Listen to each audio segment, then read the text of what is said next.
tule siia. Tahad näha lihatoidulist taimi? Ära jama, äkki sööb minu ka ära. Sa ei ole ju putukas. Või ammustab. Tule lähemale, ära karda.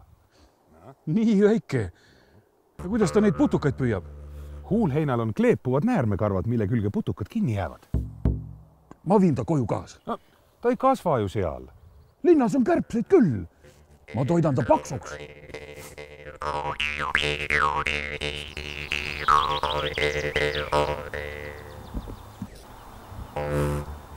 Älveste ja laugaste vahel mättalt mättale liikudes ei pruugi hoomatagi, kui vana ja ainulaadne paik raba tegelikult on. Euroopas on kuivendamisest mõjutamata soid säilinud vähe.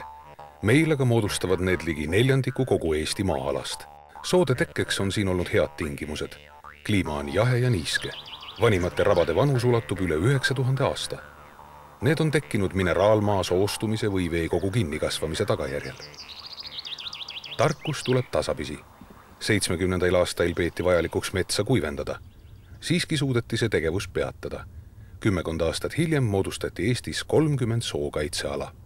Arvatakse, et Eestis põhiliseks ohuks soodele on turba kaevandamine, aga tegelikult nii see ei ole. Eesti sood on kõige rohkem kannatanud metsakuivenduse mõjude all ja samamoodi madalsood on väga palju võetud kasutusena põllumaadeks.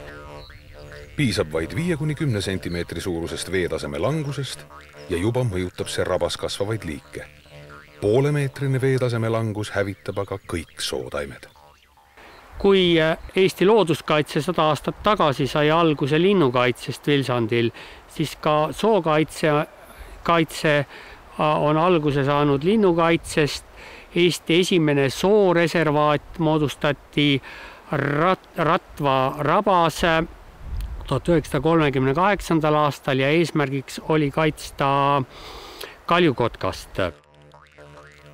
1957. hakati kaitsma Nigula ja Muraka soostikku. Raba saab vett ainult sademetest. Kõikjal rabades kasvab juurteta ja aeglase kasvuga turbasammal. Aastas tekib juurde vaid kuni 1,5 millimeetrit turvast. Eesti rabades on turbakihi paksus 5–7 meetrit.